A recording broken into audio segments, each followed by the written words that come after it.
No cheat codes were used during the recording of this podcast. This is the Dan the Games Man podcast.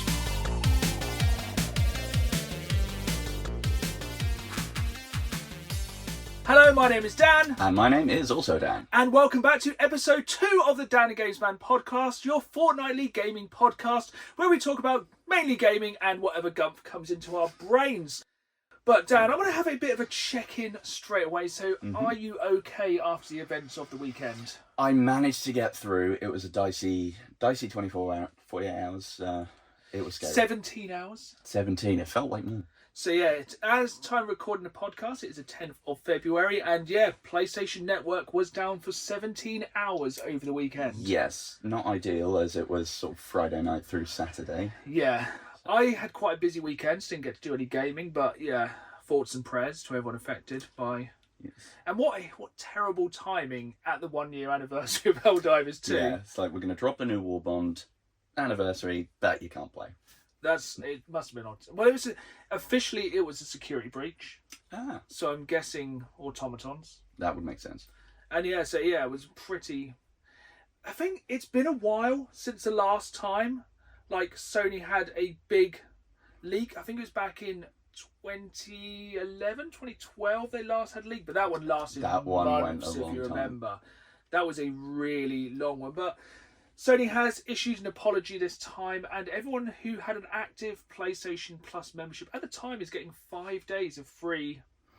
5 days, so that's like over twice as much. Yeah. There have been people already getting narked on Twitter saying, like, wouldn't we get like a free month or a free game? It's like, that's a bit. Yes, I think last time they did give away a free game, didn't they? Yeah. But it's like it was 17 hours. It's not the end of the world. I suppose the problem being as well, though, that didn't really affect us much, but it was Super Bowl weekend, I think, wasn't it? Super Bowl weekend, and also it was the open beta for Monster Hunter Wilds. Yes. So I think that open beta probably did not go and it was a big, very successfully. Double XP weekend for Call of Duty, so yeah. All the COD heads were probably quite... I think it's more the fact it was a Friday and Saturday. Yeah. It's like, oh, come on, guys. But yeah, at least it wasn't like Xbox, which normally goes down at Christmas. True. Although the big one in 2011 was actually why I ended up going half and half PlayStation Xbox. Yeah, because that was basically everyone's PlayStation 3 got essentially bricked for quite a while. Pretty much. Yeah, that was very grim, but these are the times we live in. So yeah, I'm glad everyone is okay with that. But yeah, we have quite a lot of other gaming news. So. We do a podcast every fortnight. The first week, nothing really happened. That's quite dry. It was quite dry, and then thankfully PlayStation came in with that, which really helped. But I think the other big news of last week was that Assassin's Creed Shadows has been delayed again. Well, can't say I'm surprised. Which will be the third delay. So I think it was going to come out in September 2024. Then it's going to be October, November, that kind of classic pre-Christmas kind of window. And now we're looking at March. Now, I'm kind of on a fence when it comes to delays because it is annoying as a consumer, but usually it is probably for the better because the amount of AAAs, especially, that get shipped out. Yeah, and Ubisoft are infamous for releasing half-baked stuff. Yeah, which I guess explains why they've gotten maybe a bit cagey about it as well, because Skull and Bones, that was delayed for like a year or two or something. It's a difficult one at the minute because as fun as it is to rag on some of these big companies, like the dark side of this news is that Ubisoft have closed their Leamington Spa office, which did mean 185 people have lost their job. Damn. Which, is never... We can laugh at big companies losing money, but when it's like actually affecting people's jobs, that's kind of grim. And, I'm sure no one in that office just woke up and went, I'm going to make a really bad game. Yeah. I think a lot of this is sometimes unrealistic goals, trying to make too many games. I think they're basically finishing Assassin's Creed, and I think Ubisoft are restructuring to work more on Division 2, which is kind of confusing. I'm still baffled at the fact that the Division 2 is still having active updates. Like, of all the games that kind of get dropped after launch, that would have been high on my list. It's not a bad game, it's just... Right. I think the main thing is with we'll kind of stick with Ubisoft on this one, is just kind of a lot of their games are very cookie cutter kind of structures. Oh, 100%. It's like, we alluded to it in the last episode, like essentially Ghost of Tsushima came out and killed Assassin's Creed in my mind. Yeah. Yeah, it has a lot more of the mechanics in there done better and more refined, and there's more of a cohesive world to it rather than just there I'm thing, pick up thing, do stuff. It's like, even I think like haven't played Star Wars Outlaws yet because I've had that kind of, it's Ubisoft and like on the fence, and like reviews have been, I'm a massive Star Wars fan. It is very tempting to pick it up, but it's one of those ones as well, like as a consumer I would normally look at Ubisoft games and go, am I going to pay 70 quid for this game, which in less than a year is going to be under a tenner easy. Yeah. And that's like, sometimes you talk in weeks.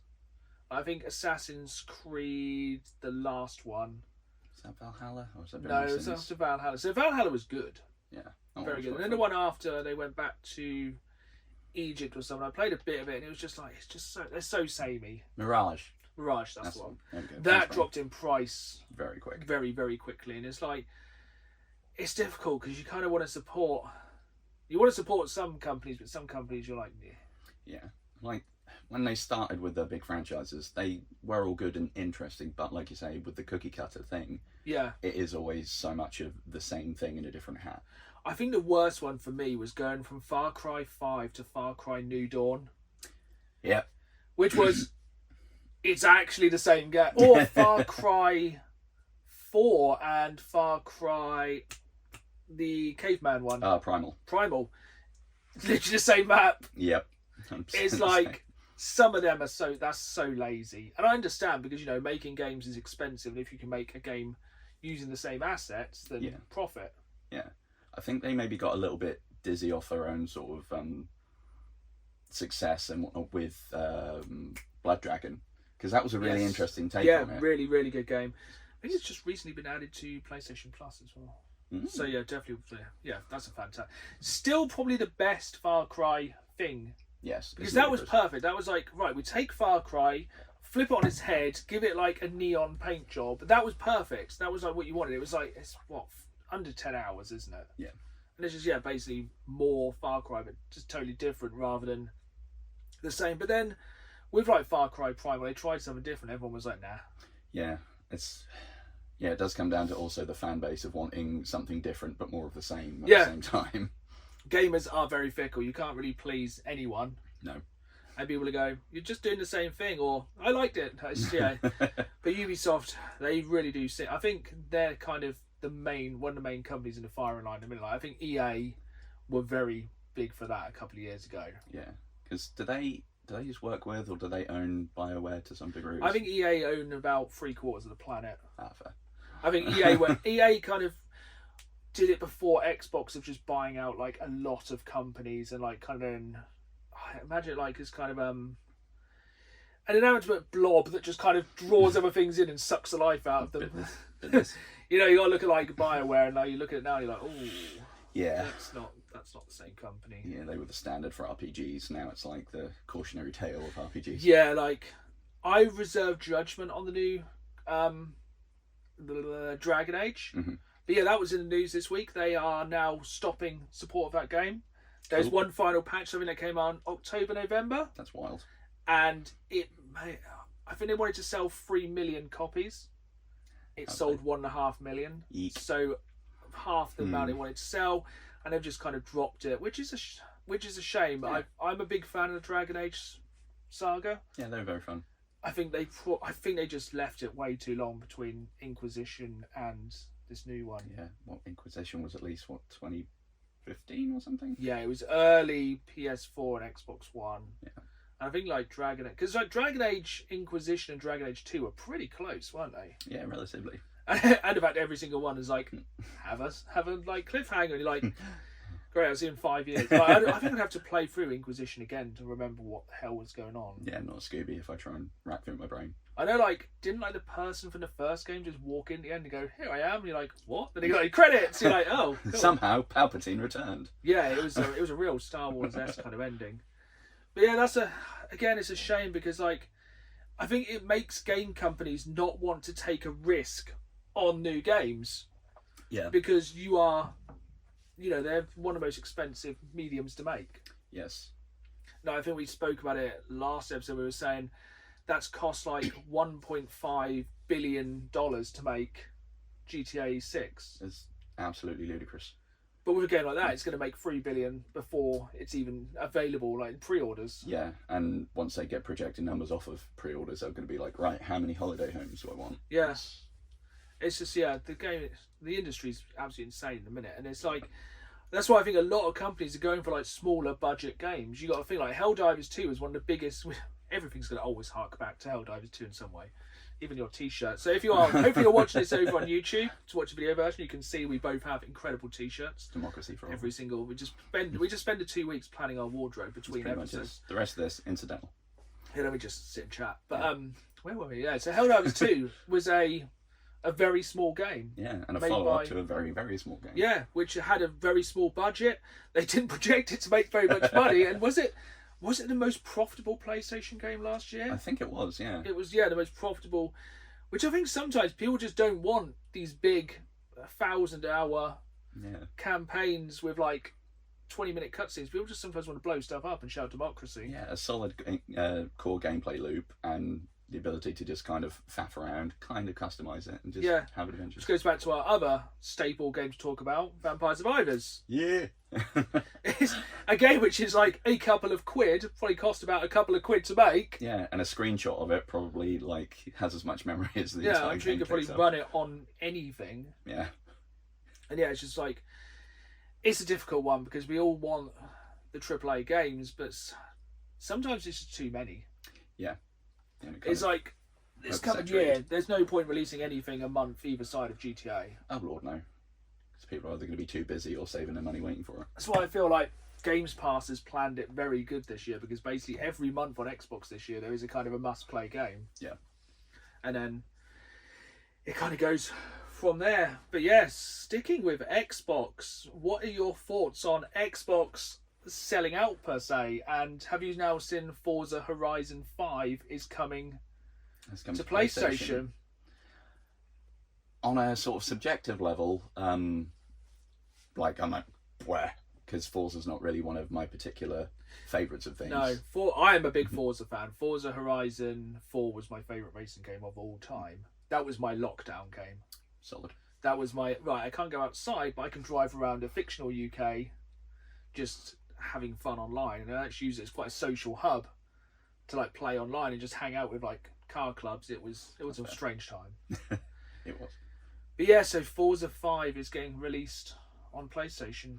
That does feel like it's some sort of portent of things to come, just because of one of those big franchises and have been so sort of gate kept away from each other. The fact that one of them is now making it across. I think it's strange as well, because it's then basically like, oh, you got Gran Turismo, have you?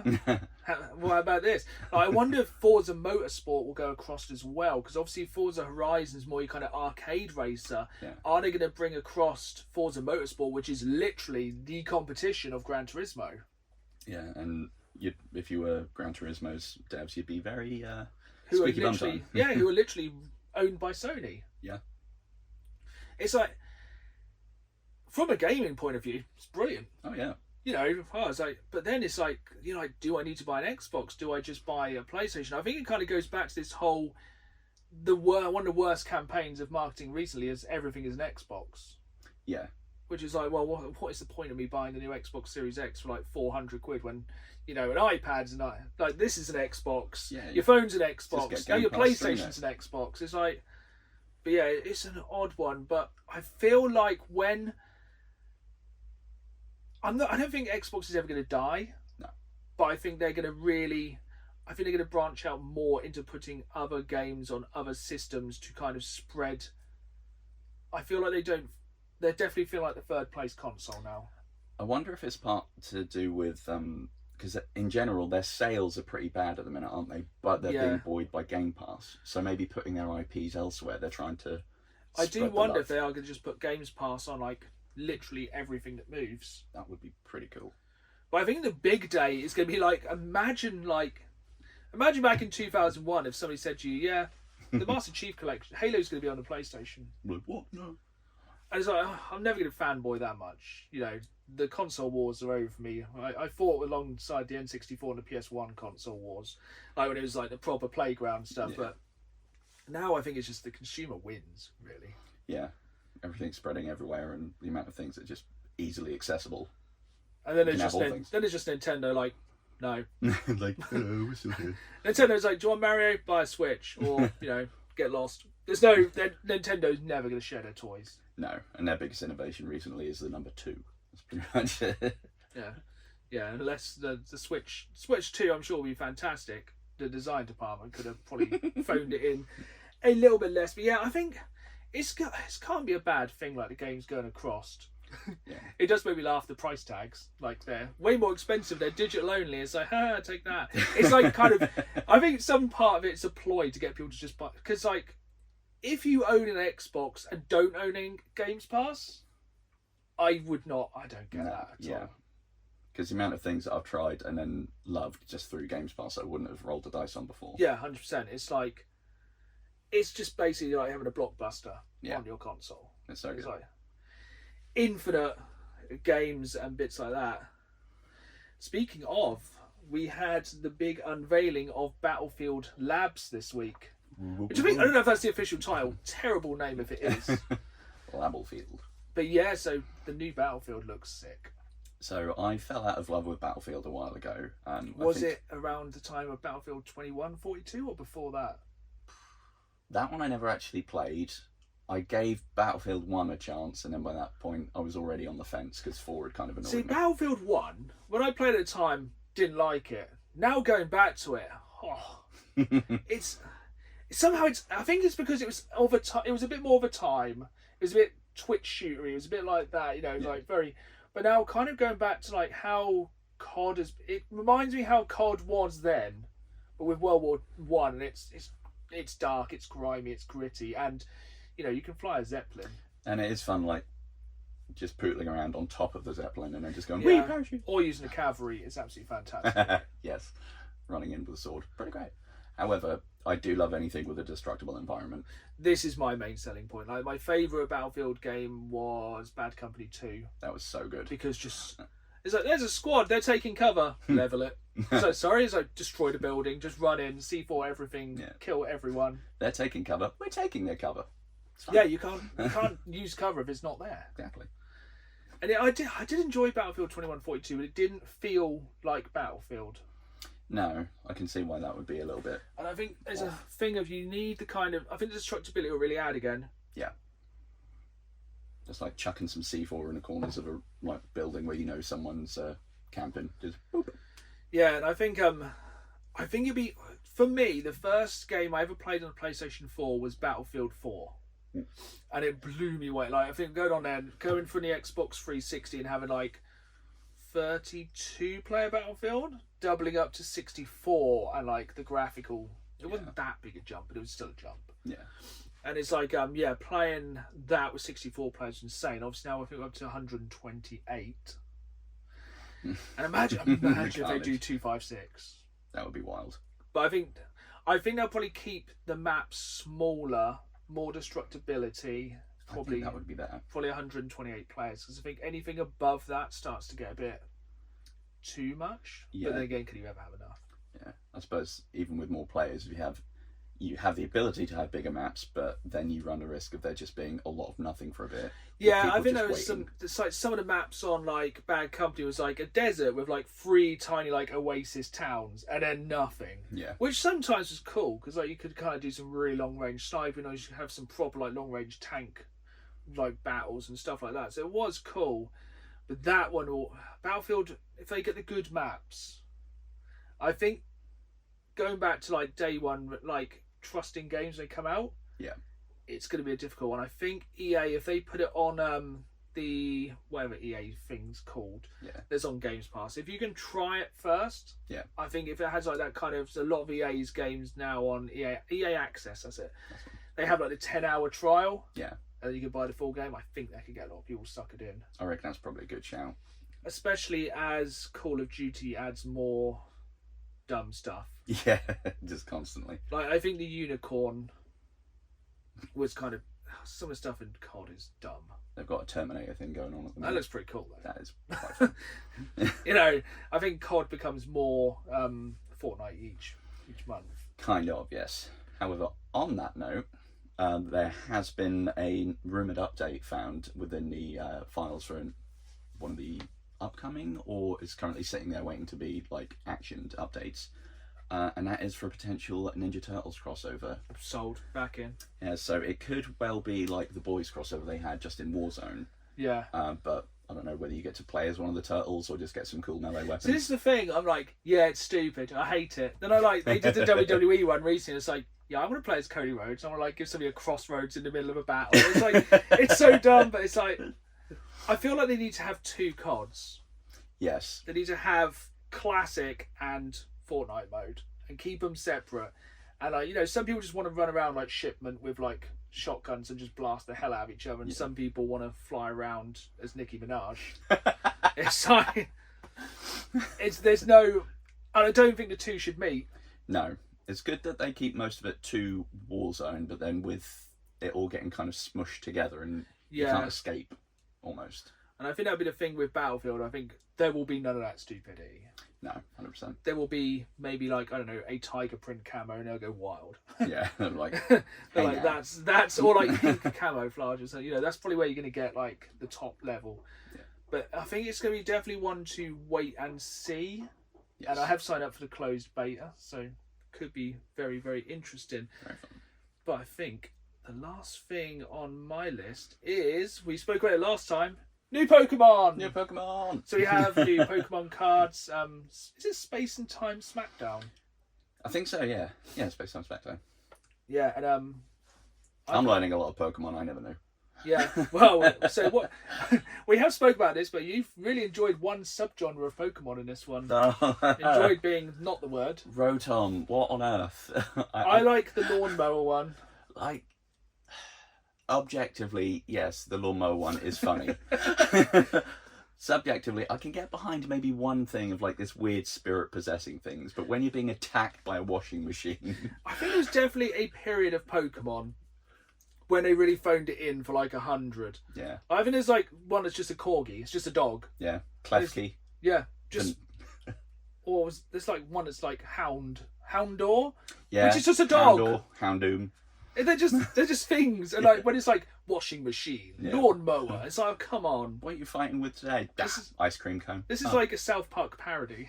It really is. It's like, these don't sound like real Pokemon. But yeah, overall, it's really good. It's incredibly fun. Some of the EX cards are The EX nice. cards are things of absolute beauty. Like, I'm annoyed my wife has got one, the gold EX. And I'm still yet to pull a gold one.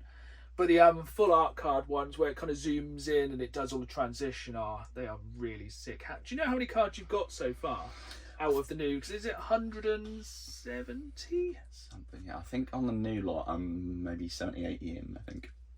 I'm 120. Nice. I've hammered the new ones quite hard.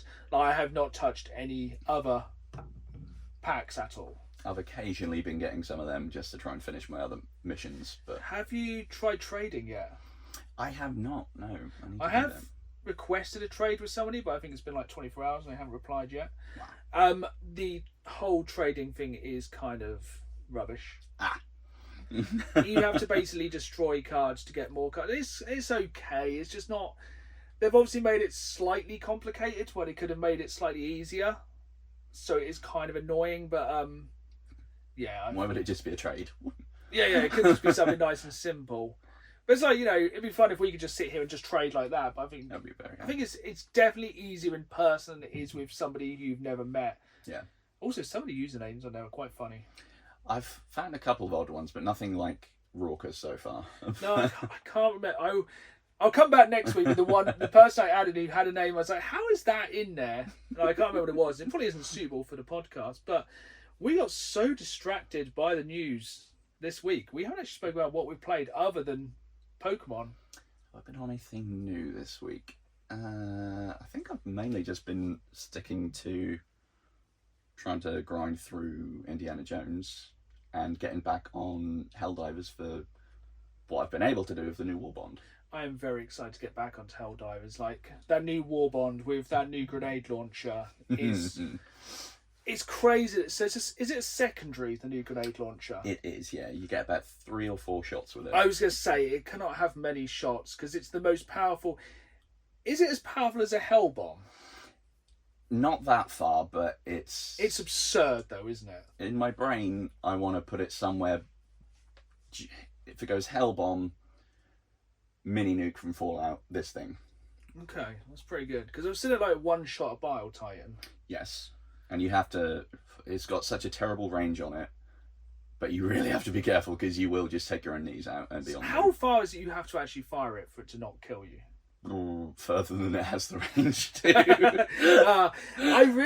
This new Warbond really doubles down on everything which is great about Helldivers. Of like, most of the things in this new Warbond will kill you. Yes. The new armors, they will detonate 1.5 seconds after you die. Oh, are they the kind of... Yeah, they blow up as soon as you die. That's very like martyrdom from Call of Duty. I very much enjoy it. So if you're getting swarmed by bugs, brilliant. Yeah. Oh, you can get some horrifically annoying team kills for a change.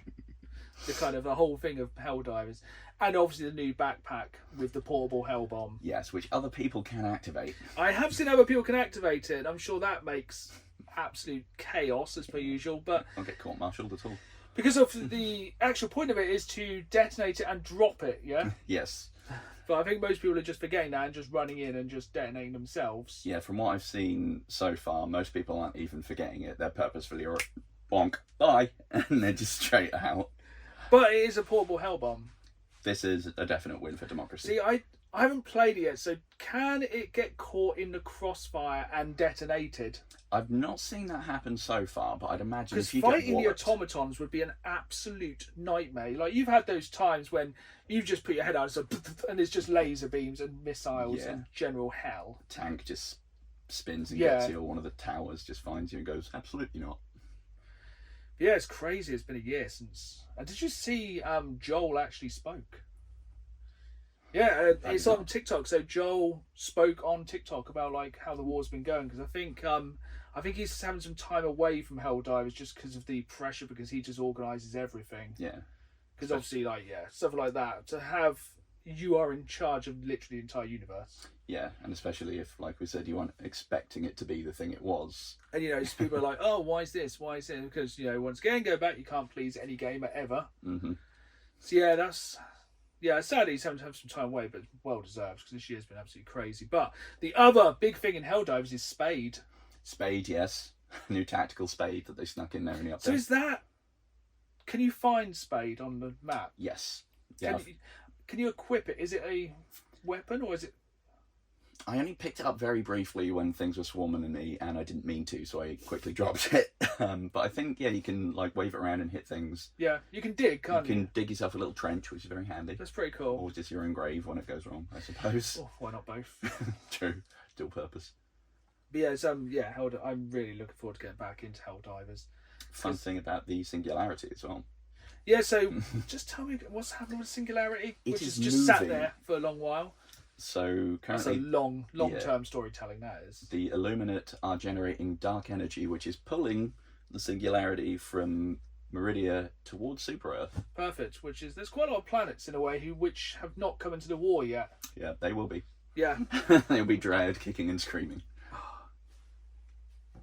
That's quite fun. Didn't expect them to do that with it. I knew they were going to do something. Wasn't that? No, I presumed it was probably going to suck some planets in around it, or something was going to appear out of it, like a big Cthulhu style thing. It was just going to come and create chaos. So I've also been playing. I played quite a bit more Indiana Jones. So last time we spoke, you had just got to Egypt. I was still farting around at the end of the Vatican. Oh yeah, because you've done very much. I'm going to do everything, haven't you? Yeah, I've been hoovering up collectibles and missions. Yeah, like an absolute demon. Yeah, I got to Egypt and I was like, do you know what? I well prefer this. This is way more interesting, because you're at Egypt now, aren't you? Yes. Would you agree it's much better? Oh, 100%. It's really interesting, isn't it? Yeah. Way more creative ways to kill Nazis. Yeah. And it's much more. There's a lot more to do. There's a lot more puzzles. A lot more cool stuff. I am way ahead of it now. There is a way you can accidentally leave Egypt and goes on to the next bit. There's no way back that I can tell at the moment. Like, we try not to do any spoilers for this game, and I don't know how it ends. But yeah, it takes a real... After Egypt, it takes possibly the hardest story turn I've seen in a game for a long while. Excellent. And yeah, I don't want to spoil it, but I did not see that. I did not see what happens after Egypt. It's a real... It's really good. What I'm hoping is Gina pulls off a latex mask and it's Sean Connery. It would probably have made more sense. And also, I think after where you go next after Egypt has one of the best kind of bits in a game I've played for a very long while. There is, we're trying to be very careful with spoilers here. There is one set piece after that. Actually, no, there's two set pieces. The next two places you go in quite quick succession. They are two very big, very, very cool, like, I would say Uncharted 4 level of set pieces. All right, then. Like, very, very cool. Nice. So yeah, I think it's just a game that it just gets better as it goes. It really does. Like, I was impressed with the area of the Vatican, just like how big it was anyway and how rich, but yeah, there's something about Giza that is just, it feels more organic. Yeah. Like having the little definitely. village you can go into, or town, whatever it is. It's just little things in the game, like when you look in the distance, you kind of get the simmer lines of it being hot, and you everything you can see, you can basically go to. And I like how the train keeps coming past. Just honking through. That's really cool. And I like the fact they have the kind of, because they didn't have the dogs in the back, and no, they did have the dogs. Yeah, dogs are in the back. There's less cats in Egypt though. That is a definite minus point. But yeah, there's way more tombs. There's a lot of random things to find as well. Yeah, I found some odd bits. It's very fun. Yeah, it's really good. So, have you mainly been playing those two games? I think I started, what's it called, Eternal Strands, or Strands of Eternal, something like that. Is that the game that's like a bit like Breath of the Wild in the physics? Yes, you can jump up and climb on the big enemies and whatnot. I do want to play that. Yeah, it looks a bit like kind of Breath of the Wild mixed with Shadow of the Colossus. That's the vibe I get, yeah. It's quite small offshoot companies made it, isn't it? Yeah, it's quite like a more, I don't know, third party kind of indie thing rather than AAA. But I think it definitely has some potential. I've just done the first opening mission and it's pretty fun. Yeah, I did see some trailers for that and thought it looked really interesting because of the... Is it like fire, ice and wind? Is it like kind of elemental powers? Yeah, you get your different strand magics. So far all I've got is like a telekinetic thing and ice, which you get like a small taster fight against a massive dragon. Yeah. And it's like trying to breathe fire and I just was like, nope. It just froze its face. Because it's like, it's very physics based, isn't it? Like basically you can make the ice floor icy and people can slide and such like that. You can like blow things away and... Yeah, any part of the enemy you hit with the ice, it just does get little clusters and freeze over temporarily. Which is very entertaining. Yeah, it's definitely on my list. I'm hoping to kind of get that between Indiana Jones and Avowed, which comes out just over a week away, which is probably my next big game. But I have started one shorter game in the meantime as well. I've had quite a busy week of not being able to game. So when I could get it in, I wanted a nice kind of bite-sized game. And I found the perfect game on Games Pass because obviously we enjoyed Space Marine 2 a lot. Oh, yeah. Have you played Warhammer 40k Bolt Gun? I have, yes. It's fantastic. It's so basically, if you didn't know, it's it's essentially like old school Doom kind of proper boomer shooter, but like in the 40k universe. Yep. And it has a button for saying Space Marine phrases. Literally, it's like for the Emperor, purchase Xenos. You have a button specifically to do it, and it's just so over the top, isn't it? I love it. Just revving up the chainsaw and running in. Yeah, it's really good. And like all the levels are like 10-15 minutes max. Yeah. And it just has loads of this. It has enough Warhammer lore, but not too much. Like, you know, it has like a good kind of mix of chaos, kind of like servants of chaos, some of the lesser demons. I'm only a couple of hours into it at the minute. It's very entertaining. But yeah, it's very, very good. And the weapons feel everything blows up. It's very meaty. Everything blows up into like chunks and spray. It's like it's really is quite funny. It's brilliant. And having a Space Marine that zips around like they're on roller skates is quite entertaining. Yeah, it feels very slidey, doesn't it? Like, there's no Space Marine 2. You feel very weighty. This you feel very weightless. Yeah, especially when you're charging in with a chainsaw. It's like But yeah, it's really, really good. It's on Games Pass as well. I think like the only way to get it physically is on Switch. And I do want to get it on Switch because I think it'd be perfectly made. Yes, actually, that would be very good. Just because of like being able to play it just the levels are really short. It's a perfect kind of jump in, play a few levels, jump out, go, that was fun. Yeah, it's another one with a really solid core gameplay loop, which doesn't need a big sprawling thing, because there is obviously a narrative, but that style of game... kill. Yeah. The narrative Kill, is, purge. get to this point, kill stuff. Rip and tear. Yeah, it's basically, it's incredible. It's so Doom, isn't it? I love it. It's like, absolutely... But yeah, it's been a light week for gaming this week, which is... We all have those weeks. Can't play like 500 hours of gaming per week. But next up, we have a little bit of a new bit here on the podcast. So basically, my wife has dredged the depths of Reddit to find us a gaming story. And because we are kind of in Valentine's week, this podcast is all about kind of Valentine's Day and how gaming links to this. And my wife has sent me this story, which I haven't read yet. This is from 3 years ago, so Excellent. Hopefully we'll get some kind of conclusions to the story. So if you've been living under a rock and don't know, people will go on Reddit and basically ask the internet's opinion on stuff. It's glorious. Always and a good idea. The internet will answer, Oh, yeah. normally in jest.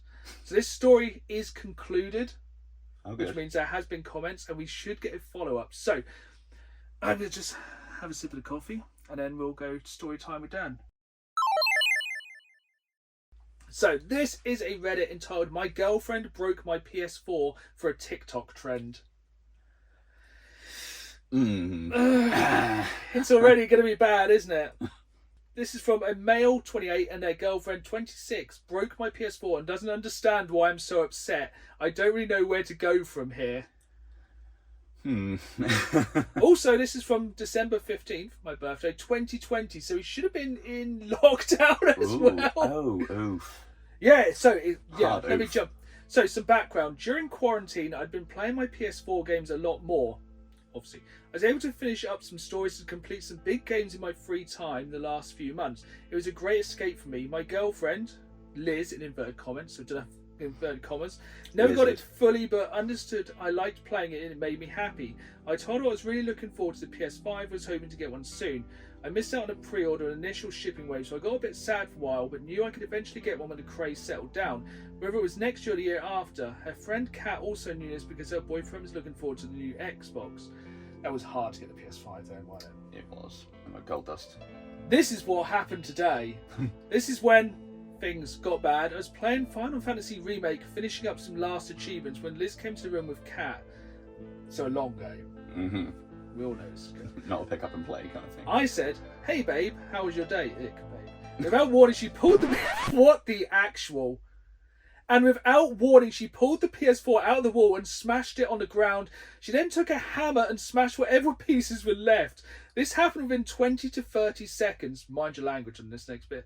I just looked at her shocked and asked, "What happened? Why did you do that? Did I do something to make you mad?" I feel like it's actually going to get worse. This was when I noticed Kat was recording everything with her phone. Liz walks away and then comes back and shows me a PS5 box. I don't react. She says, "Merry early Christmas." I just walk out of the room and go into the bedroom and lock the door. So the girlfriend has bought the boyfriend a new PS5 but smashed the PS4. That's like no. punching somebody in the face and shaking their hand. Yeah. It's like... Oh man. I think it's gonna get worse. Liz comes knocking an hour later and asks, "What's wrong? I thought you wanted a PS5. I told her I couldn't even think about that because she literally just destroyed a part of my life I created over the past 5 years. I explained to her that she just ruined hundreds of hours of gameplay and saves that I built up. Liz just says, "Well, can't you just do it again?" So even just Final Fantasy VII Remake's going to be 100, 200 hours. And in lockdown, that's probably like 500 hours. Yeah. And that's like just one game. Just one of the myriad of games I've had. This is when I walked out and left the apartment. I came back a couple of hours with Kat and Liz, now both showing the PS5 to me. Kat says, "Look, Liz worked really hard to get you this, just wanted to make you happy." I asked Kat why she was recording. She says that some person on TikTok or Instagram did the same thing to their boyfriend and they were happy. No, they weren't. No. Apparently that's where they got the idea from. A girlfriend came in and broke the PS5 and gave him a PS4 and then gave him a PS5 and everyone cheered or something. What? I love every Reddit story. It's like, yeah, then everyone cheered. No, they didn't. No one ever cheered. I still can't believe it. They wanted to make a video in that spirit with me as the guy. I told Kat a lot of my life was on that PS4. Now it's all gone. Side note, yes, I know I should have backed up to the cloud. I did it for some games, but a lot of them I just kept on the PS4. Oh, the game list is bad. Uh-oh. Their previous games were Witcher 3, the Kingdom Hearts games, Final Fantasy Remake, God of War, The Last of Us, Resident Evil, Devil. That one's a bit short. Many of these titles were fully completed or close to the point. Many of them are now lost. So the girlfriend is now calling him ungrateful and her boyfriend liked the Xbox she gave him. I asked if she destroyed his old Xbox. She said no, just gave it to him as gift wrapped last week. I asked why I wasn't given the same treatment. It was because they saw the video yesterday and got the idea to recreate it. I told Liz I appreciate the gift, but that she needs to know she broke a part of me that's been built up over the years. That does sound a bit intense. A little bit. But also. Yeah.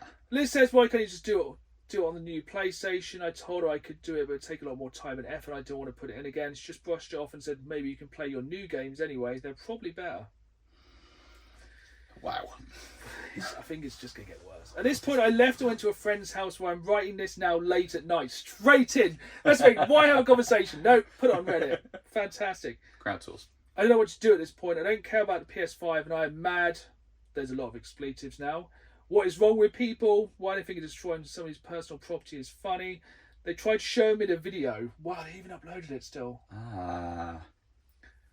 So the girlfriend and I had a good relationship at this point. I've been together for 4 years and this is the only major issue that came up. You may think it's just a video game, I can get past this, but I don't know if I can. I wasn't just that she did it, it's the fact that afterwards she didn't understand why I was so upset and they don't know how to proceed. Now there is an update, but first thoughts. I'm reeling off that. Yeah, that is... TikTok trends like that are ridiculous. It's ludicrous. I mean, if the one they saw actually happened and everyone was in on it, yeah, and it was probably a brick so PlayStation. many of these are like just absolute, it's made for entertainment. Yeah, but to not even like give them a heads up, it's like, don't actually be known we got this, and like give them a chance to upload things. And there's certain people you know like not to do certain things to your partner. Oh, 100%. Like, that's a bad decision. What they say, 4 years? Yeah, They should have known. Yeah, Like if how they they'd react. played like a few 100 hours of games, they might have noticed. Yeah, and the fact that they'd have gone through lockdown together. Yeah. Oof. Of saying, it was a part of me.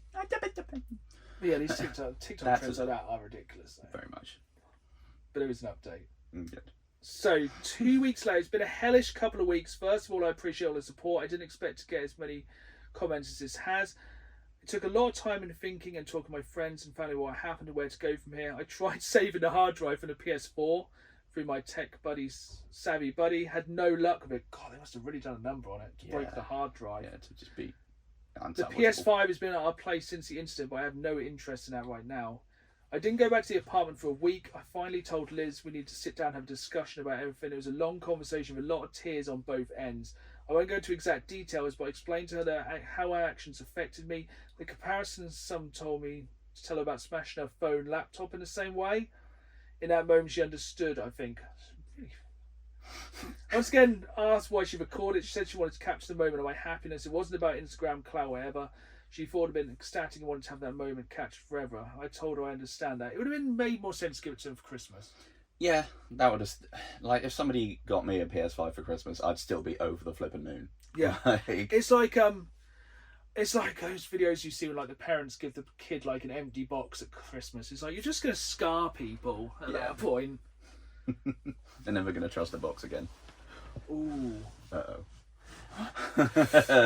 Buckle in for this one. Let me guess. Finally, I told her the truth. I told her I couldn't trust her anymore after this. She destroyed something dear to me. I broke up with her. This is between Christmas and New Year's. This is the 29th of December. Maybe it's irrational and maybe I'm overreacting. I think after the conversation with my parents, friends and her, I realised I couldn't love somebody who doesn't emphasise me enough to know that breaking my PS4 was a bad move. That's true. So we kind of said, you'd understand that. Yeah. This incident should have never happened as she knew how much I cared for this, especially during a year rough as this. I told her I'm moving out of the apartment to live with my parents for a bit. I said that I'm breaking the lease in March, so she has until then to find a new place. Woo! I spent Christmas with my parents. While a little sad, I think it's for the best. She has tried to reach out, but I told her unless it's about stuff about the apartment, I don't want to talk to her right now. As for me, I think I'm done. Oh, God. Oh, this isn't even sadder ending somehow. Oh, no. As for me, I'm done with gaming. Oh. I'll find something else to keep my interest. I didn't take the PS5. It would be really hard for me to find joy in anything after all this. I thought I'd marry Liz. We were college sweethearts and we were so happy. Now everything is broken. Now everything is broken just like my PS4. Should laugh. And I would not be reminded of that anymore. For now, I'm just going to be alone for a while and figure things out. I believe that everything will work out in the end as long as I keep myself honest and hardworking. Happy holidays. Oh, big oof. Significant oof. There's no part of that that's any good. No. That was That's one of the worst bits of judgment. That's... Oh, God. I mean, I wouldn't have reacted well, but that's quite... Yeah. One of the comments, TikTok destroying people's relationships one at a time. That's the real reason it should be banned. Yeah. I don't think there's like anyone in here who's like agreeing with what you did. No. That's completely unhinged. Yeah. Like there is not a single person going, oh yeah, that's fine. Oh yeah, I think it's the good. So I think the saddest part for me is they didn't just destroy his PS4, they destroyed his ability to enjoy gaming. Yeah. And that's a tough time, like during lockdown. Because during lockdown, that was where I retreated. Like, not by myself. Me and my wife both played a lot, but it was like that's where you could kind of go for that safe zone at that time.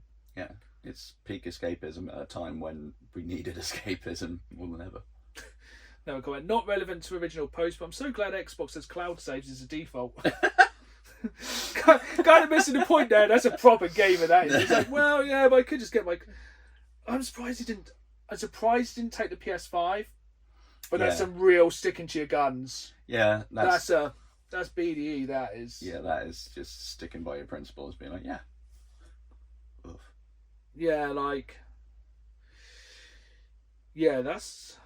Well, thank you to my wife for that lovely story, and hopefully not like forewarning.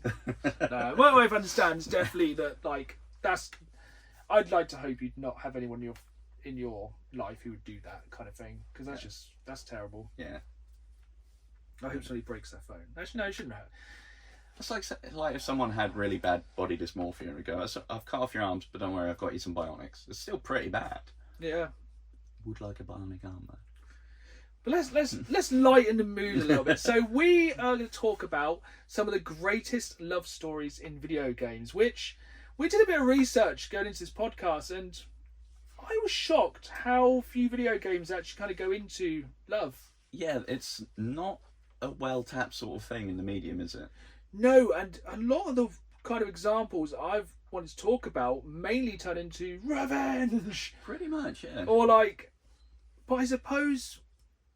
It's kind of one of those things. It's difficult to force the narrative of like you play a game and it's like you are this character, you love this person because reasons. Yeah, I suppose it is a very easy storytelling shorthand to get you emotionally involved in some way because you know the importance of that. So then having some sort of revenge thing playing is like can get behind it. Yeah, but like is a traditional kind of Yeah, so like some examples, I think some games do it very well. Like I think the Final Fantasy games have always done it very well. Mm-hmm. Like the kind of one jumps to mind for me is Final Fantasy X with Tidus and Yuna. Yeah. But then also like you look at a lot of them, and then it will suddenly go down the revenge. Like somebody, spoilers for a very old game here, but Final Fantasy VII when she gets killed very early in, and it kind of sends off a lot. Yeah. But that's... Yeah, I just did struggle to find examples. Yeah, I mean... Especially if like just pure love stories. Yeah, because personally, I don't play a lot in the way of like visual novels or anything like that, where I guess there's more scope for that to maybe feel a bit more natural because the character interactions are the main thing you have. The majority of the games I'll play will be action driven, so it's gonna have it as just a side plot basically. Or it's very difficult to get a nuanced romance in when you're covered in gore and bits and got several different matching armor pieces going on, looking like an absolute nutcase. So yeah, the first one that came to mind for me is almost a little bit of a cheap one, and that's Baldur's Gate 3. Oh yeah, that's a good one. Because of making your own character and forging those bonds with characters over a long time. I think that's definitely one of the ones I genuinely felt quite. You kind of do feel for some characters more than other. 100%. Like there's some people I'm like, meh. Yeah, and well, there's no like right answer apart from Karlach, obviously. Yeah. But I guess because there's so many different options that you have to actually cultivate, it feels more organic. And I think as well, we're going to go very deep here, but the fact that it lets you love who you want to love. Yes. You know, a lot of video games are like, you are white male, you will love white female. Yep. At least in Baldur's Gate, it's like, you are gnome, you can love demon. Yeah. Or it's like, oh, you want to have like a freeway with like 5 different people in like Baldur's Gate. It's like, cool, go ahead. It's like, do you like squid? There's squid. That's definitely, oh yeah, of course, that's the greatest love story. That was not expecting that. No, that was a left turn. Yeah. Yeah. Just getting all mind flayery. Yeah, that was the mind layer. Yeah, there's Baldur's Gate 3 is wild. Oh yes. Some of the storylines, like some of the. Yeah, that was a great game for letting you literally do whatever the hell you wanted. Yes. There's very few games that will let you do basically whatever you fancy doing. And whoever you fancy doing. Yeah, basically, yeah, that was a game of because Mizora. There's also that inn where you go to where you. Oh yeah. Don't want to go too deep into that one, but that's quite intense as well, isn't it? Yeah, that's somewhere where no real names would be used. It's quite spicy, that bit. Very spicy. Do you like spiders? No, you're in the wrong place. Yeah, that definitely had some of the. I feel like we should steer away from Baldur's Gate, but yeah, that's very good. A good point. See, the big one that comes to me, and is probably the most emotionally invested one, is The Last of Us. But I'd go more with Ellie and Riley for the first game. Okay, yeah. Because that's obviously there's 2 main kind of love interests over The Last of Us and Last of Us Part 2. We're kind of looking at The Last of Us with that is it the Left Behind DLC? Yeah. That's rough. That's a tough one. And obviously it was touched on in the series as well. Yeah. Like that whole bit of like seeing these 2 people kind of falling in love and enjoying life in like the terrible apocalypse, then obviously the terrible apocalypse coming for them anyway. Yeah. It's like, yeah, that was. And it's amazing when you watch the Last of Us TV show, they actually managed to make a more horrifically moving love story. Yeah. With the two gentlemen who lived. That was my favourite and also least favourite because of how heart-wrenching it was. Yeah, I was saying to my wife, well, I want to really rewatch The Last of Us, the first series, before going into the second series, but that was one of the most moving things. I think that's a way to prove if you only need to prove if somebody's an AI and prove they have a soul. If you watch that episode of Last of Us and don't cry, you have no soul. Yeah, it's the new Turing test. It's absolutely horrific. But yeah, that was a very hard episode then. Yeah. And I think that's one of the best love stories was in that kind of The Last of Us Left Behind. It's very, very... Especially being the expansion and things that already been touched on, or at least through the lack of any other characters in the main game, you already knew what was happened, so there was a weight on it, knowing that the other shoe. And there's also a certain thing between Joel and Ellie. Like obviously he loves her like a daughter. Yeah. There's no like weird thing there. That he is basically protecting her because he couldn't protect his daughter. Yeah. And that's strong as well. Yeah, that's a definite sort of.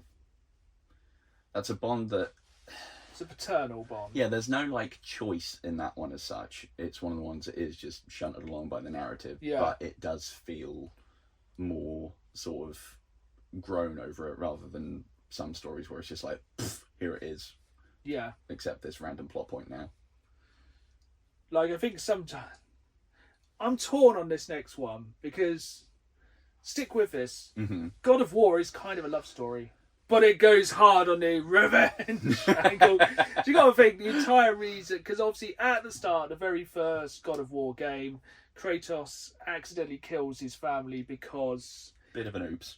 he is given like blood rage. The Ares put in him so he could become the God of War and destroy. He gets CTE. And yeah, he accidentally kills his family, as you do. Yeah. And then obviously that turns into a big love-fueled revenge. Yeah. But then, like, by the time you get to God of War 2016, he has had another wife and a son. Yeah. But I suppose that is hundreds of years, I guess we're saying. But then also revenge. Yeah, more revenge. So it's a very good kind of... I do think it's a very... That's definitely a case of it's a love story for the sake of revenge. Yeah, very much. But it is then central to Kratos' character. And Yeah. Yeah. At least he doesn't overreact. Yeah. Just- he's very subdued in his Just measures. genocides an entire religion. Yeah. Two. Yeah. Two. Yeah, So, just, why so keep it to far, one pantheon? So far. That's a good But point. yeah, a lot of what happened in God of War 2016 probably could have been avoided. Yeah.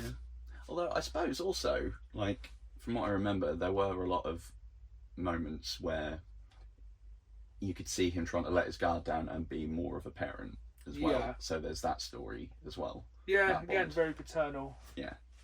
So Yeah, developing that one's a bit more of a kind of reach. But Yeah. what else have you got on your list? So I don't know about this one. Like, I could kind of feel out the shape of it in my brain, but I don't know if I can quite word it properly. And that's from GTA 4. Okay.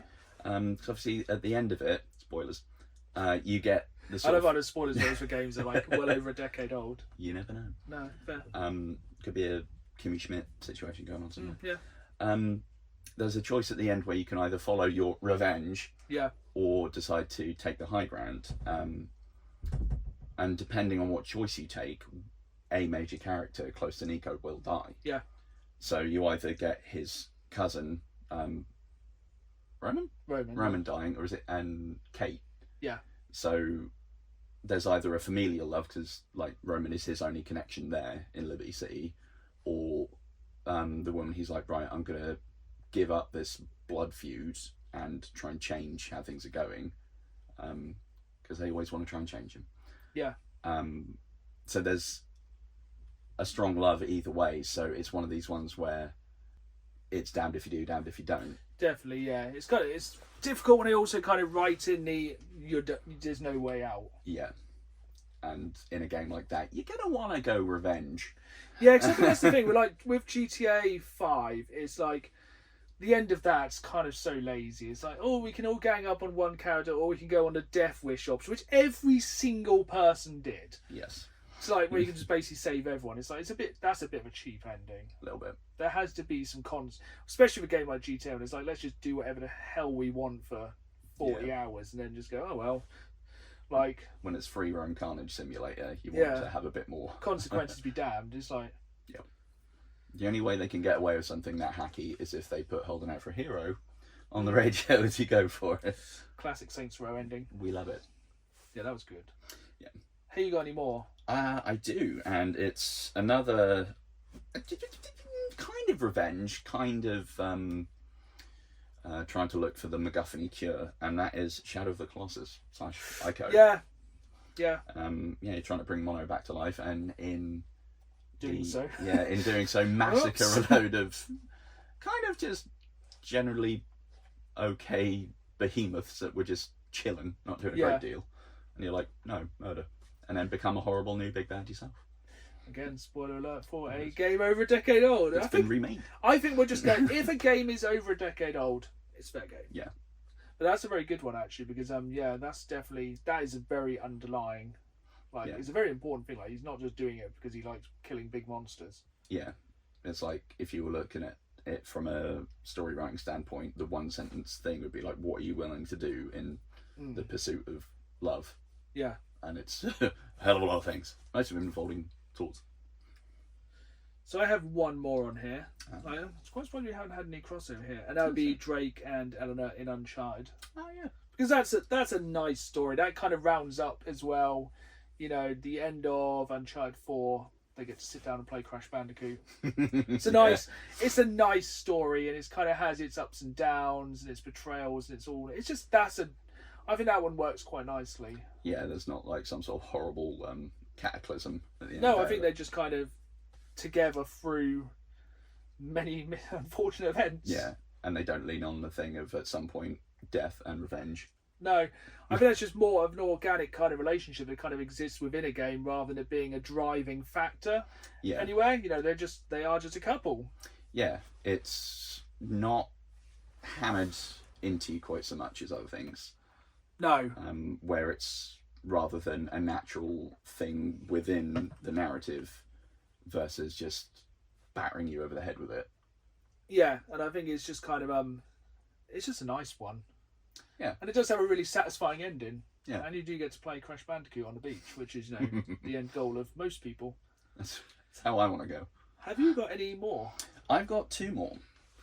Interesting. We've got from Metal Gear Solid 3, Snake and the Boss, because that's a very, very convoluted relationship. Yes, that's a good one.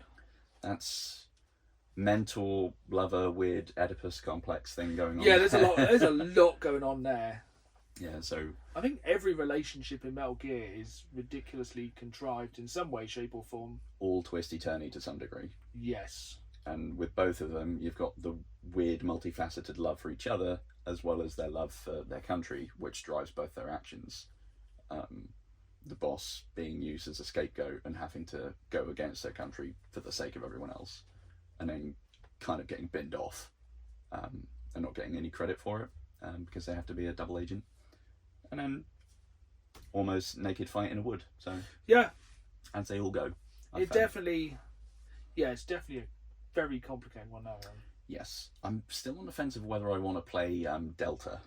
Is that the remake of 3? Yeah, it looks hella good. It looks incredible. But I don't know whether they're going to have done any extra stuff to it. And in the intervening years, Kojima's gone absolutely off his nut. So yeah. I don't know what would happen to it. Yeah, it's a difficult one. But I think just need more new... Do we need more new Metal Gear, though? I think there's probably one in the works, isn't there? I don't know. Yeah, I know Kojima just likes making... Konami like making pachinko machines. That's it, yeah. Oh, no, I suppose he is mainly making Death Stranding to the beach at the moment. Oh, yeah. Because, why go off the deep end when you can just... Start at the top and look up. Yeah, Death Stranding is insanity. It's unhinged. What is your final video game love story? That would be from Red Dead Redemption 2. And you might think I'm going to say Arthur and Mary, but I'm going to say Arthur and his horse. And yes! not in a weird way. Yeah, there's a real connection to your horse in Red Dead. I really felt that connection in Red Dead 1 as well, because I got the pre-order bonus of Warhorse. Nice, same. And I really loved Warhorse. Yeah, I found myself getting much more attached to them than any of the characters. It's because you spend the entire game with Horse, really. Yeah. Well, Duke, you'll be all right. That's very good. And yeah, a lot of the people have flaws, but a horse does not. No, horse is always there. Yeah. Horse is good. There was definitely some cheap ones we could have gone here. Some of them are just so stupid. As does Mario love Luigi? Probably. Does Mario love Peach, or is he just after her cake? I think a lot of 8 and 16-bit games are rescue this person because you love them. Yeah, pretty much. Is that That's a good point. Yeah, a lot of them were that, weren't they? Yeah, it's just yeah. I think the Mario universe definitely has a lot of love triangles. Yeah, I like that. It's become so parodied that it's even swept into something pretty unrelated as Vampire Survivors bring it back. Yeah. And every time you find a new character in a coffin, it's like, sorry, such and such, the vampire is in another coffin. Yeah. Yeah, I think it's one of those things that, it just is so parodied by now. But yeah, so many games use it as a cheap kind of offshoot. But I don't think there's ever been a game that really personifies what it is. But if you're watching this over on YouTube, please comment down below any game you think has got has nailed a love story. There's probably some that are really obvious that we're missing. Yeah, it's just But we are gonna, before we go to the questions from the public at the end, we're gonna talk about gaming on Valentine's Day, because it is a perfect day for gaming. Mm-hmm. Because you'll be spending time with your partner, and what better way to spend that time than by gaming? And I have worked out 5 of my 5 favourite co-op games. I'll let you go first this time, and I reckon there might be some crossover. I reckon there's probably a few. So the first one that sprung to mind for me was Gang Beasts. That's an interesting one. Yeah, because my wife more likes to watch me play games for the narrative perspective and to just see what's going on, but isn't, let's say, a digital native when it comes to gaming. So the controls on something like Gang Beasts, so simple. You just need trigger buttons and one stick. It's quite good for people who maybe their partners aren't big gamers. Like my wife games quite a lot. But yeah, it's definitely good to have some kind of more accessible. It's very accessible and it's very silly and it's incredibly funny. Also, I can imagine I could lead some very good arguments. Yes. Thankfully, I managed to avoid them. Yeah, because I could see that could probably end quite badly. Yeah, I just remember playing it with my wife and her brother, and she was just using her character to run around and just hug his character, and he was getting so annoyed. It was quite funny. It's a great game for annoying people. I want a hug. I hope this is going to just be a list of games to annoy people. Gonna have to get rid of some. Well, my next one is incredible. This game cannot be played not co-op. Mm-hmm. There's no option to play this game single player, and that's a way out. Oh, solid. It's a good one. It's basically, it was when that weird period when EA were making very good games. So essentially, it's a 100% co-op. I think you can play it online, but it's way better if you play it in person. Split screen, cooperative game. You're trying to escape from prison with your friend, and it's really good. It's really story driven. It's fairly short. You'll probably finish it over the course of a day or 2 days. It's pretty short. And yeah, it has I don't want to spoil it, it has a very big twist at the end. It's a really, really good co-op game. It's not just co-op is forced in, it's the entire game is based around the fact it's cooperative. It's cool. Very, very good. I think it's on Games Pass. Have you played it?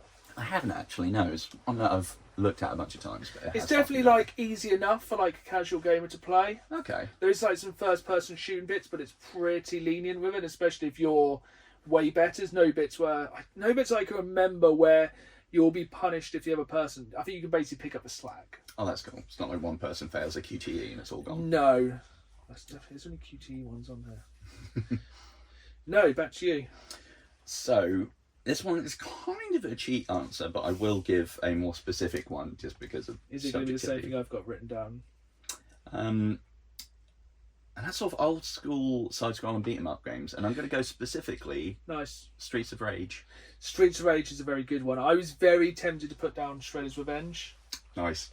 Yeah, side-scrolling beat-em-up games are fantastic, because especially something like Streets of Rage is 2 buttons and a special attack. Yeah, you can spam it, and if one person is flagging a bit, the other can help them out, and it's not a case of you're absolutely boned.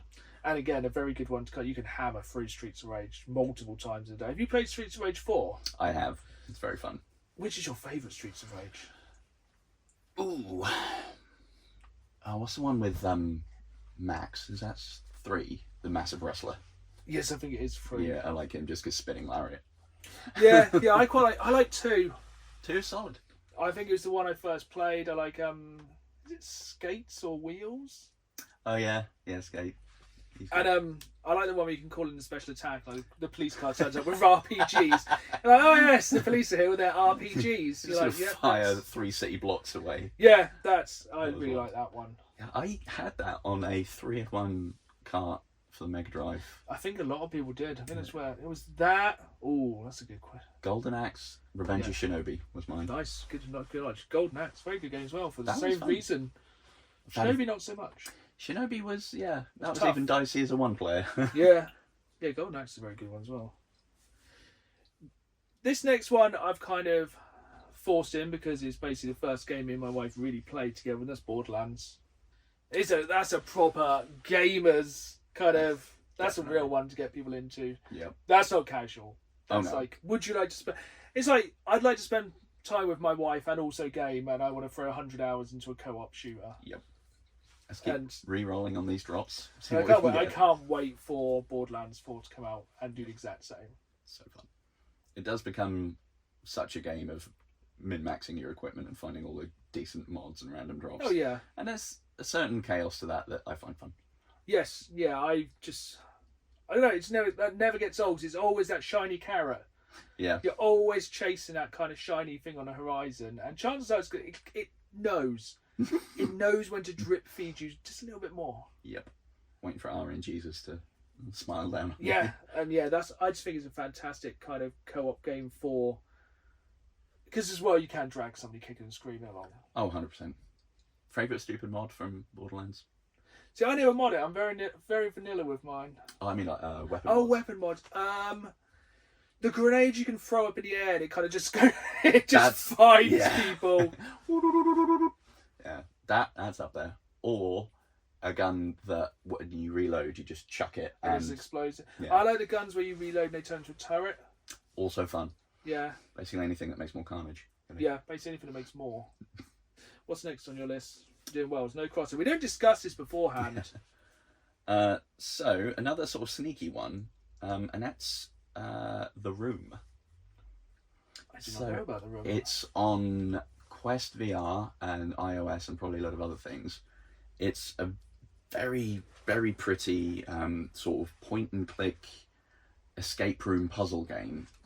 But it's very tactile, so it's never just like fixed backgrounds where you just poke a thing and then I think I may have played it on mobile actually.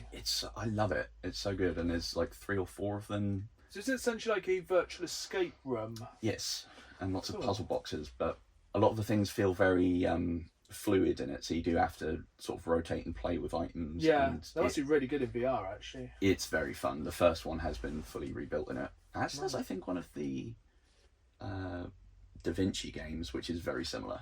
Nice. And they're incredibly fun. And being a point and click thing, if your partner's not into gaming, it's very easy Yeah, I to suppose just...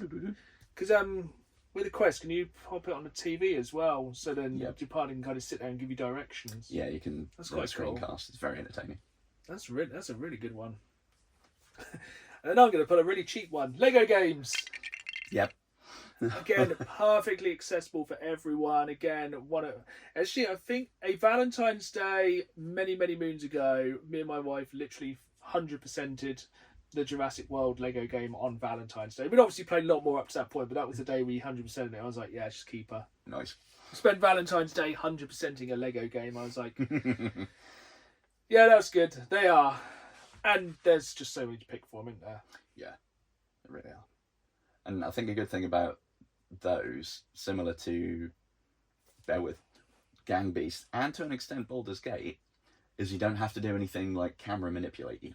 No. So if people get can befuddled be- with 2 sticks, Cameras can really confuse people Yeah. as a non-gamer because you kind of don't understand to move and do the camera. For us, it's like second nature, but I Yeah. suppose more casual people, it can really throw them off. I've seen my really 2 weird ones for the end. so There's not really a lot else to say about Lego. It's a No. Lego game. We've all played one. They're all good. they're all fun. Is it something you like? Play the Lego version. Yeah. There'll be a bajillion and one characters to Yeah. unlock in little minifigs. Always fun. Next one I've got is the Dark Pictures Anthology. I very nearly went for this because, again, it's a very good one. And this is a great one to play with friends as well. Oh, yeah. Yeah, they're very good. I think they're the best of the kind of choose your own adventure games Yes. for like couch watching. And also, if you're like with your partner, they might hide. You get to get close to people while This is playing. true. Or, if we're playing, it's like, oh, hold me. Just hide in the collar of your shirt. Oh, no. Which is your favourite one so far? I'm going to have to go Devil in Me just because I love a true crime story. Me and my wife have just started it. I think we've finished chapter 1 or part 1 because they're about 10, 12 hours, aren't they? Yeah, they're hefty. That one is grim in places. Oh, yeah. I think the only one I didn't enjoy was Men of Medan. Yeah, I heard that one wasn't the best. That one I've not played. No, it had because of how it was I don't know if it's just because I got a stupid ending. And it annoyed me because it's the cheapest ending in anything where it's all just a dream. You're like, no, No, throw the absolutely not. controller down, turn the console off, storm out the room. That's the cheapest thing in anything. It was all a dream. It's like, oh, get in the bin. Yeah, that is the laziest writing ever. But yeah, they are very good games. Very entertaining. They're all on PlayStation Plus collection as well, aren't they? I believe they are, yeah. Yeah, and I think so. That's the Devil in Me is the final one of season 1 as well. Yeah, I don't know what's coming in the next load, but hopefully more grim stuff. I know the next one is Aliens, Ooh, fun. which will be quite interesting. I like that. I think that could be really good. There'll be like an event where you have to avoid probing. So we're going to go from aliens to gooses. Have you played Untitled? No, is it? Yeah, Untitled Goose Game. I haven't played it, but I've Well, it's fun in single player because you play a goose who hates the world, and if you play in co-op with your partner or / friend or anyone you want to play with, there's 2 geese. Double goose. Geese. Gooses. Geese. Goose eye. The goose. The town's having a nice time. It's a horrible goose. Profit. I think actually I annoyed my wife more by just playing it, and so I went, it's just a button to honk, and it's just all I did for like half an hour was just chase this little ginger kid and honk at him. As should. Yeah, it's just one of those funny games because again, it's a kind of soft puzzle game. It's fairly simple. It's fairly unoffensive, and let's just get a geese. And it's a really fun game. And anything with a dedicated honk button. It's like 3 or 4 hours long. It's pretty dumb. That's what you want. It's pretty good. And peace was never an option. No. Oh, it'd be a great It's great t-shirt content as well. I think I have a badge of that. Yeah, it's a very good game. Very short. Perfect kind of one sit, one hit. Yeah, it's a great little game. Have you got one more? I had one more, but I'm changing it out now for one that came to me. And this one is dicey because it would be a good one, but you have to make sure your communication's on point or you're in trouble. And that is keep talking and nobody explodes. Brilliant. So by the time this drops, I would have just released a few days before my top 10 co-op game video on YouTube for Valentine's Day, and that was one of my games as well. Solid. It's a very fun game, isn't it? It's excellent. I think it's more fun if you print out the booklet. Oh yeah, definitely. Like you can do it digitally, but it's way more fun having the actual booklet. That causes chaos. Yeah, because it's just reams of paper everywhere. Yeah, it's really fun game.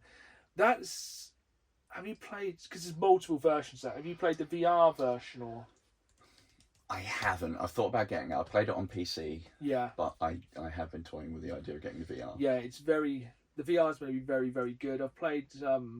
I think I played a Switch version randomly, which makes it more fun because then somebody can be there with a Switch and no one else can see anything. Because one of those games, if you have it on the TV and everyone can see it, it's rubbish. Yeah. But with a Switch, it was quite good because that person could sit there and no one could see the screen. They kind of shout. It's a very shouty game. It's a great one. I feel like there's a theme of arguments with your list. I'll blame it on familial trauma. It's fine. What was the one we missed then? What could we have won? Again, I'm going back to Baldur's Gate.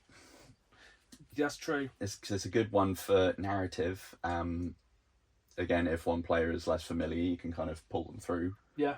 And trying to coordinate with 2 people can be a bit of a faff. So when you've got turn-based combat, there's a lot more forgivingness there. So it's also, you might fall in love again. Yes.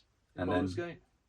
And we'll skirt over that next bit. And I have left the most far-fetched one, but I will find any opportunity to talk about my love of Resident Evil 6. I like Resident Evil 6. Okay. For me, it is everything that is good about the Resident Evil series. It is the campiest, stupidest, nonsensical, cliched zombie apocalypse one they've done, I think. Yes. It's so stupid. It's daft, but yeah, it is enjoyable. And it's like, I think Resident Evil is at its peak when it goes full dumb. Oh, yeah. So, zombie T-Rex, fantastic. The fact is like Wesker's son-in-law. I don't even. The storyline's so stupid. The presence involved. China's getting in. Every part of it's ridiculous. And I think it's one of those funny games to play in co-op. Resident Evil 5 and 6 are way better in co-op than they are single player. 100%, yeah. Because the AI is dumb as a box of rocks. Oh, the amount of time Sheva just got caught on a fence. But like, come on. And Sheva's going, I'm coming. You're like, no, you're not. You're running against a box. Yeah. While somebody comes behind you with a giant axe about to murder you. Or them just going down, you're like, help. It's a way more fun game in co-op than it is anything else. I remember playing through a bunch of first missions on there in co-op, and it was chaotic but in a fun way. And I know a lot of people hate that game, and yeah, I think it's one that gets way too much hate. Oh yeah, there are worse ones. Is there? Resident Evil terms, depends how loose we're going. Yeah. We'll have to come back to Resident Evil. We could do a whole episode, and we sure will, on Resident Evil in the future. Probably around Valentine. This is Valentine. Probably around Halloween. That'd be good. We'll have a proper deep dive into horror. But we are coming into the last section of the podcast, and we've got some questions for the public. So as ever, head to my YouTube channel, youtube.com/StandardGamesMan. I put up community posts periodically asking for questions you always wanted to know, and now you get the opportunity to ask them. So this one is from Wicked Duffer 72. This is a question: what game would you design if you had the opportunity to develop your own? Oh. I think for myself, when I was very young, playing like kind of 8 and 16-bit games, I always dreamed of like games kind of where you could build your own stuff, like games where you can make your own, not even your own game, like kind of Minecraft, but more kind of realistic, something like kind of Minecraft SimCity-esque, maybe kind of like 7 Days to Die kind of thing. Cool. Where you could kind of build your own. I think something like that, where it's kind of probably some very 7 Days to Die. Yeah. I always I always wanted to build like kind of a free roaming building game. It's very hard to describe. It's kind of been done a little bit. Or ones where you can really sink time into just refining your settlement or your town. Yeah, kind of like a kind of arc thing, but maybe like. Quite fun. Yeah, I can't really. It's a hard one. Yeah, I do always find. I mean, to use your example of 7 Days, I get way more caught up in building like strongholds than I do anything else. Yes, yeah, 100%. The zombies are just a slight afterthought. But yeah, I think just the kind of game which gives you the freedom to do what you want. But I can't really think what the setting I'd like it to be. So maybe like some kind of medieval thing or something, but with zombies and dinosaurs. Ooh. Just like a world of some kind of survival. How about yourself? In my incredibly loose answer. Mine's kind of gonna be based off of some vaporware. And that's because at one point we very, very, very nearly got a fully licensed, fully voice acted by the original cast Stargate SG-1 game. Ooh, that'd be good. And thinking about it now with your 4-man teams on Helldivers and what like that, like just throw in a Stargate mechanic. Yeah, because you could literally like just drop into a random planet, like go through Stargate. That'd be cool. And like take the sort of procedural generation stuff of like No Man's Sky, and then you can just find random coordinates, plug it in a DHD. Yeah. I think the technology now, where you have that kind of random generation of things, is absolutely insane. The fact that they had to make a probe in their game to go out to test, like... Yeah, that's absolutely crazy. I mean, we're both just looking for that freedom in games. Pretty much. One where I don't have to go into a 9 to 5. That's a very difficult question, that one. So I hope that kind of gave you a rough answer. That was kind of caught me off guard, that one. I do kind of just screen grab these, then forget about them, then go on. So... speaking of forgetting things, this one's from 8BitH, and it was, if you could wipe your memory of one game and have the experience of playing it first time again, what would it be? And I know what mine is straight away. Do you need a minute? Nah, I'm on it. Oblivion. Yeah. it was high on my list, Oblivion. Yeah, to be able to go back and experience it again. Yeah, the first bit coming out of the sewers and then looking across. That was the 6th generation thing that was like, wow, this is big. Like going from Morrowind, which was like, it's grey and green and kind of blocky. Yeah. Would you like textures? We have one. To go to like that, and you like came out and you're like, whoa. Yeah, the bloom effects were maybe a little bit over the top, but it had a nice aesthetic and yeah, the that Shivering was one Isles. of those. Oh, Shivering Isles was so good. Absolutely beautiful. Like one of the best looking. That was so out there. It was so good. It was exactly what it needed to be. Yeah. And it really made you feel, for once, like the sort of the special chosen one in the story, because so many games are like that, but they all feel a little bit by the by. Yeah, because and it was like literally like you've just crawled through the most cliche thing of the sewers and boring as oh god, it's one of them, is it? And then you come out, you're like, holy, this is wow! It's like this big open, and like they're like, go off you pop. Where? Mm-hmm. Thinking about it, I can also tie into my last answer as well. And that one of my favourite things about it is the Oblivion gates that pop up. Yes. And it's been like, through I go, what's happening? Death. Yeah, they're going to make just those procedurally generated now, which would be really good. Mine is God of War 2016. Solid. To be able to experience that game again, oh, it was just so good.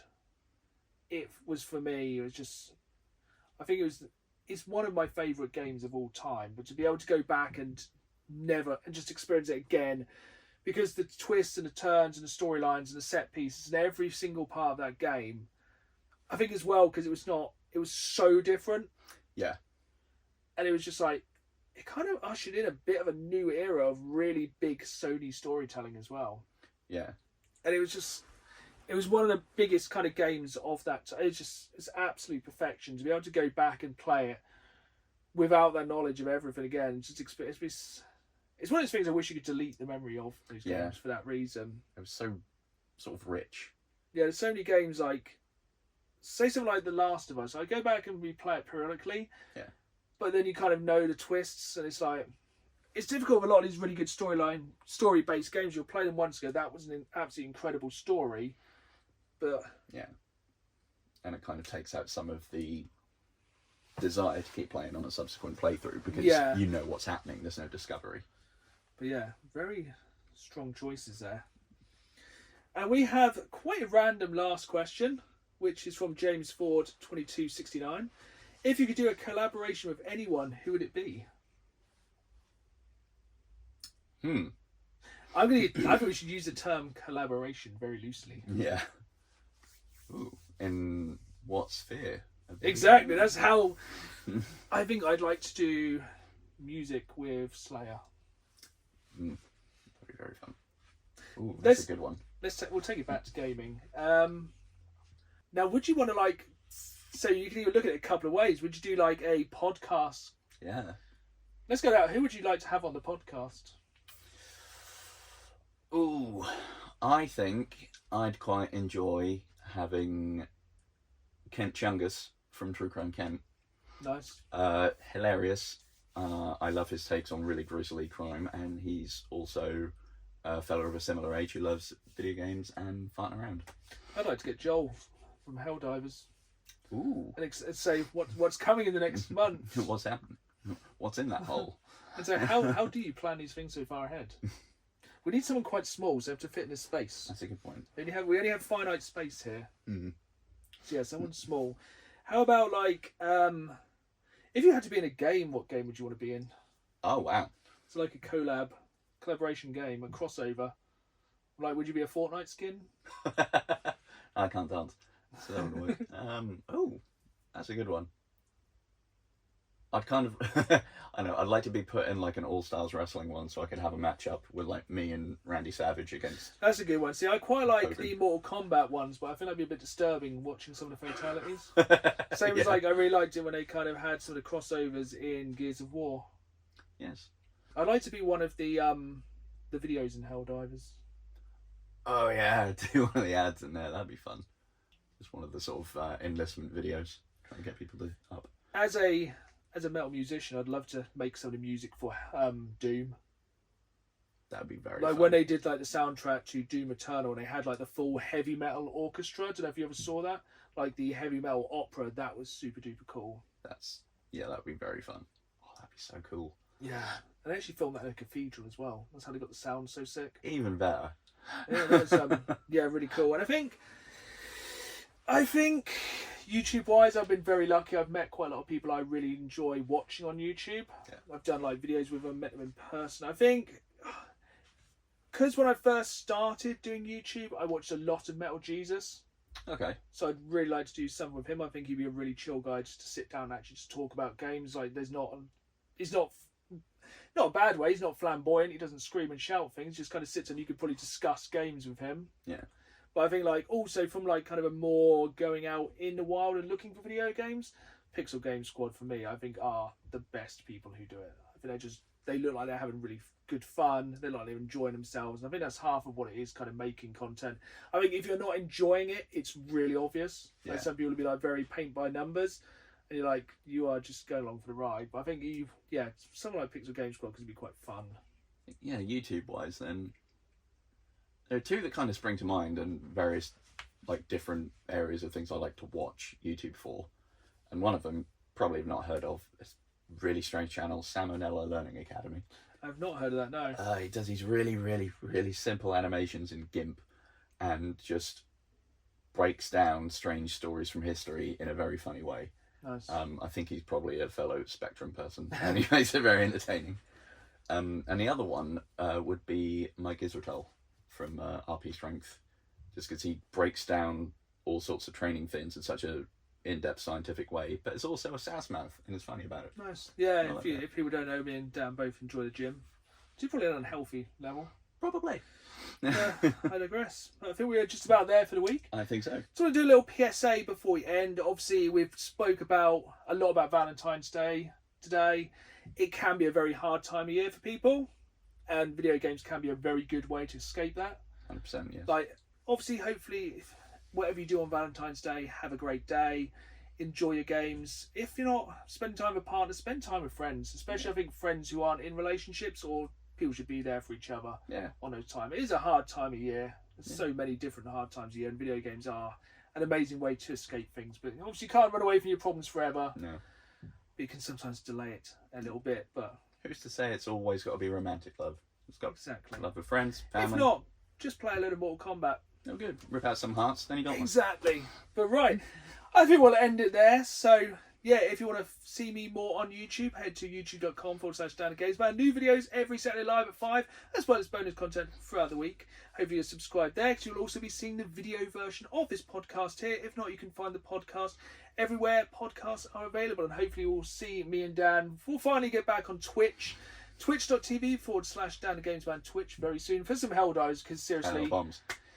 yes, it's going to get very messy. Hopefully we can get back on our rolling Monday Helldive. As you know, today is Monday, and I'm not home till about midnight, which is a bit late for Big that. hick. But I think we'll wrap up there for another 2 weeks. Solid. Get back on some gaming. So I've been Dan, I've also been Dan. and we'll see you next time for the next Dan and Gamesman podcast. Keep playing the game. See you all soon.